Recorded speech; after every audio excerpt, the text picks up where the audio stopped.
Victoria's state Labor government is in crisis this morning with the departure of 2 cabinet ministers and pressure well and truly mounting on a third to stand down.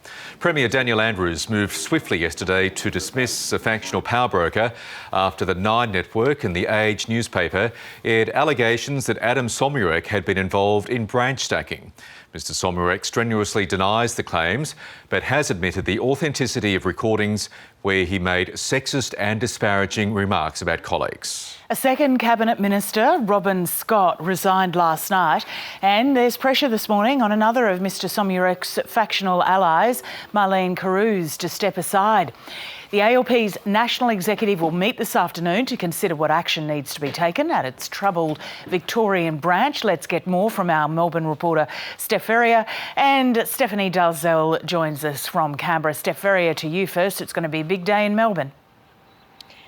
Yes, good morning, Lisa. That is right. There are certainly expected to be a lot of fireworks when Parliament resumes today after Victorian Premier Daniel Andrews sacked his small business minister and another minister stood aside in the wake of these truly explosive allegations of industrial-scale branch stacking.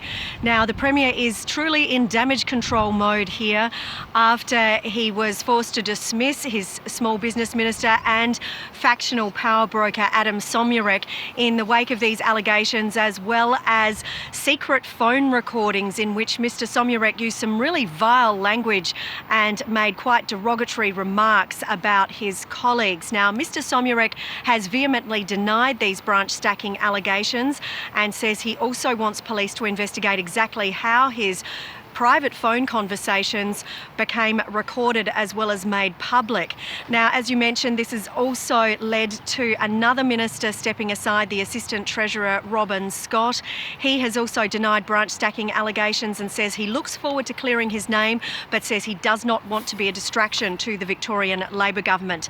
And of course, there is going to be plenty of heat on a third minister, that is Gaming Minister Marlene Carruthers. She is going to be facing a lot of fire from the opposition in question time today, and that is because she's a factional ally of Mr Somyurek and also worked closely with him. Now, apart from these political repercussions, there's also, of course, the legal implications, with the Premier referring this matter both to the police as well as to the anti-corruption watchdog here, IBAC. And Stephanie, in Canberra, the ALP's national executive, it's going to meet later today, I understand a teleconference. How's it going to handle things? Well, they'll effectively be trying to work out a solution to what's become a political headache for the Labor Party.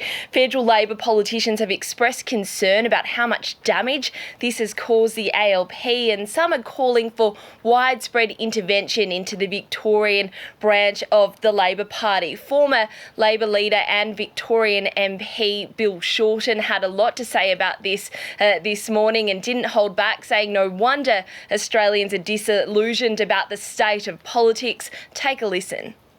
Well, let's be clear. Shocking, reprehensible.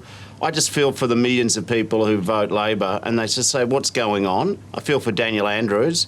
Also, my leader, Anthony Albanese. Like, we're all trying to get the message out about what we want to do for people, and then you get this quite amazing and stunning conduct revealed on video, and you just go, how self-indulgent and thoughtless.